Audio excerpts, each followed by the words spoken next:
Programang ito ay rated SPG. Striktong patnubay at gabay ng magulang ang kailangan. Maaaring may masiselang tema, lengguwahe, karahasan, sexual, horror o droga na hindi angkop sa mga bata.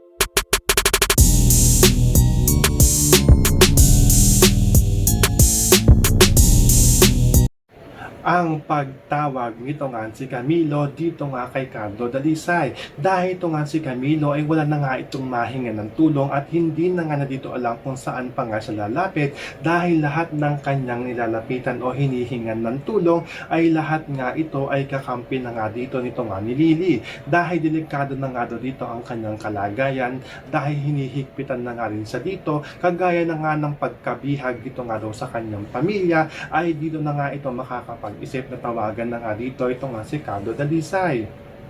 Dahil sigurado nga dito, ito nga si Camilo na ito nga daw si Carlo ang makakatulong na nga lang daw sa kanya dito. At sa kanyang pagtawag dito nga kay Carlo Dalisay ay ikakagulat nga rin dito nito nga ni Camilo dahil ito nga si Carlo Dalisay ay kasama na nga rin dito ito nga si Presidente Oscar. Dahil narinig nga dito nito nga ni Camilo na nakikipag-usap nga ito nga si Carlo dito nga kay Presidente Oscar. At sa pagtawag nga nito nga ni Camilo ay agad-agad naman itong hihingi ng tulong dito nga kay Carlo Dalisay. Kaya kinagulat nga dito ng Tapos Aguila at ito nga si Presidente Oscar at ito nga si Carlo ang paghingi nga dito ng tulong nito nga si Camilo. So pakakaabangan nga natin dito ang pagtawag dito nga ni Camilo dito nga kay Carlo Dalisay upang humingi nga ng tulong. Yan ang ating mga pakakatutukan at pakakaabangan dito nga lang sa FPJs ang Probinsyano.